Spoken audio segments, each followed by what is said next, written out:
Ito gawin mo. Ayun. Pumunta ka doon sa karinderya ni Ayun Lourdes. Sabihin mo sa kanya, So, magpapatibay. ito na yung part 2. Kung di nyo pa napanood yung part 1, panawin nyo. Hindi ko tuloy baka lang malituin kayo. So, ito na yung panaginip ko. Yung panaginip ko, naging presidente daw ako. Tapos nung naging presidente daw ako, ayun, minigay daw ako ng ayuda, namigay ng mga gamot, at nagpatayo ng pabahay. Ayun. So, papatagalin natin to hanggang 5 minutes. Basta kung ano minutes tayo matapos, guys. 5 minutes o kaya kahit ano. Yung hanggang part 3 to, guys. Isang part na lang. Yun ay ang part 3. Part 3, guys. Part 3. Last part na ang part 3. So, itutuloy na natin.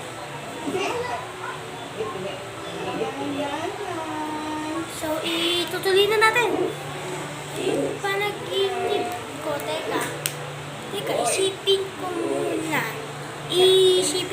guys. Magbabalik ako, sandali. So, okay guys, sandali. So guys, eto na yung pangatlo kong panaginip. Eto na talaga. So, eto na yung panaginip ko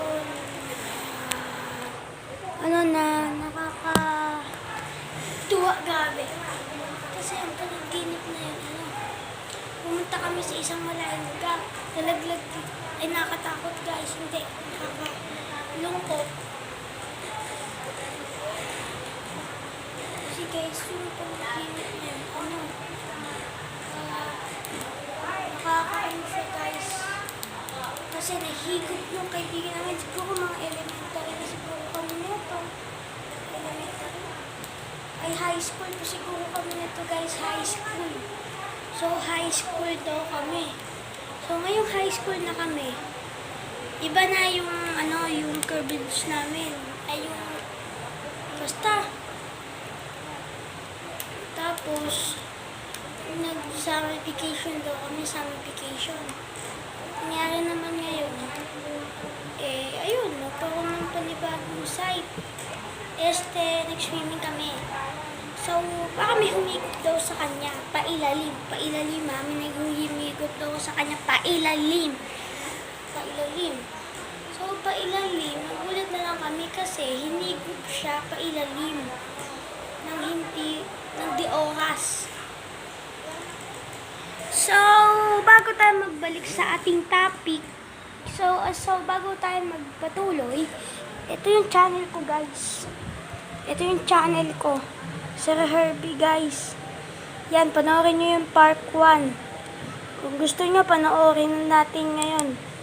Panoorin na natin guys, para hindi nyo na panoorin. So,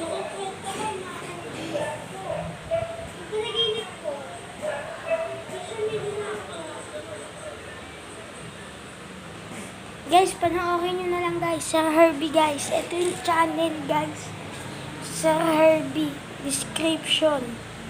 Yan yung mukha ko guys, para kung rin na-trat ng Crashing Gun.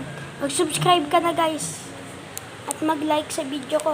Panoorin nyo tong 1, 2, 3, 4, 5, 6, 7, 8. Kung napanood nyo itong Kapimpim Brothers, at kung napanood nyo na lahat ng video ko, yung i-upload kong part 2 guys, panoorin nyo at abangan.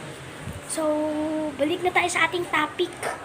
So, ngayon nagbabalik na tayo sa ating topic. Ito na. Yung panaginip ko. Ika-apat na panaginip. Ito yung panaginip ko na hindi ko makalimutan na nakakatakot. Ito na nangyari. Ay, nakakalungkot.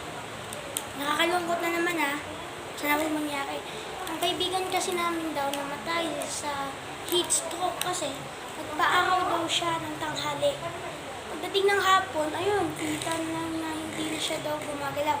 So, siguro guys, nakapagtapos na kami ng pag-aaral nito at yung mga pamilya-pamilya na kami. Sana nga wag na mangyari yun guys. So guys, tignan natin kung makagawa pa tayo ng part 3. So guys, part 3 na tayo guys. So, kung gusto mo ng part 3, mag-comment ka lang kung gusto mo. Wag mo na i-comment. Mag-like ka lang sa video at mag-subscribe. Kaya, ayun, hanggang dito na ulit. Maraming salamat sa pagsuporta. See you sa mga susunod pa videos. Like, comment, share. Like, comment, and subscribe. Like, comment, share, and subscribe. Pasensya na guys. See you sa mga susunod pa videos.